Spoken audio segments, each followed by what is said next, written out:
میں مسلمانوں کو کامیاب ہونے کے لیے ایک نسخہ ہے بڑا پیارا جو قرآن مجید اور نبی پاک صلی اللہ علیہ وسلم کی تعلیمات سے ہے۔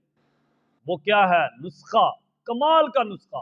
اس پر عمل ہم سب کو کرنا چاہیے، اور جو اس پر عمل نہیں کرتا اس کو اپنا دشمن سمجھنا چاہیے، بلکہ پوری قوم کا قاتل سمجھنا چاہیے۔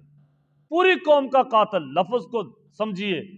جو شخص اس نسخے کا مخالف نظر آئے اس کو قوم کا قاتل اور قرآن و حدیث کا نافرمان سمجھنا چاہیے، اللہ رسول کا نافرمان سمجھنا چاہیے، اس سے دشمنی کرنی چاہیے، علل اعلان دشمنی کرنی چاہیے۔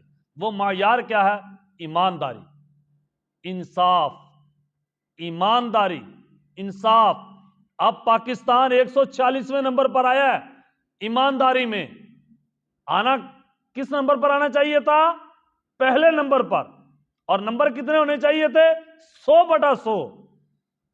اور ہم کتنے گر چکے ہیں۔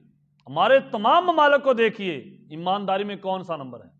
ہونا یہ چاہیے کہ یہ وہ لوگ ہیں جو اللہ پر ایمان لائے، اس کے رسول پر ایمان لائے، قرآن پر ایمان لائے، بلکہ تمام انبیاء پر ایمان لائے۔ اور جس نے ایمانداری کو چھوڑا اس نے سارے نبیوں کو چھوڑا، سارے نبیوں کی تعلیمات کو چھوڑا، اور بالخصوص نبی کریم صلی اللہ علیہ وسلم جنہوں نے اتنا زور دیا ہے ایمانداری پر، ان کی تعلیمات کو یوں نظر انداز کیا جیسے ان تک حضور کا نام پہنچا ہی نہیں۔ دیکھیے، ہر شخص اس کو مضبوطی سے تھام لے اور پوری دنیا میں اپنی شناخت یوں کروائیے کہ ہم جو ایمان والے ہیں، اس کا مطلب ہے ہم سب سے پہلے ایماندار ہیں۔ ہم ایماندار ہیں تو ایمان والے ہیں۔ ایمان والا اسے کہتے ہیں جو لوگوں کی عزت مال جان کا محافظ ہو۔ جو محافظ نہیں وہ ایمان والا نہیں، ایماندار نہیں۔ اس لیے تو پاک نبی صلی اللہ علیہ وسلم نے فرمایا تھا کہ من غش فلیس منا، جو دوسروں کو دھوکہ دے وہ ہم میں سے نہیں۔ لا ایمان لمن لا امانۃ لہ، جو امانت دار نہیں اس کا کوئی ایمان نہیں۔ بالخصوص ہماری جو فوج ہے اس کو چاہیے کہ ایمانداری کو ایسے عام کرے۔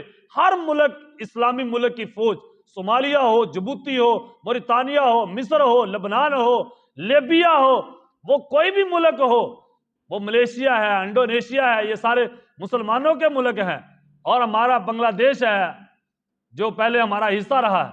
میں سب کو اپیل کرتا ہوں کہ اپنے ملک میں ایمانداری کے یہ معیار کو عام کریں، معیار کو مضبوط کریں۔ جو قوم ایمانداری میں مضبوط ہو جائے گی وہ دیکھے پوری دنیا میں کامیاب ہوگی، اور دن نہیں راتوں رات انشاءاللہ آپ اس پر برکتیں اور رحمتیں نازل ہوتی دیکھیں گے۔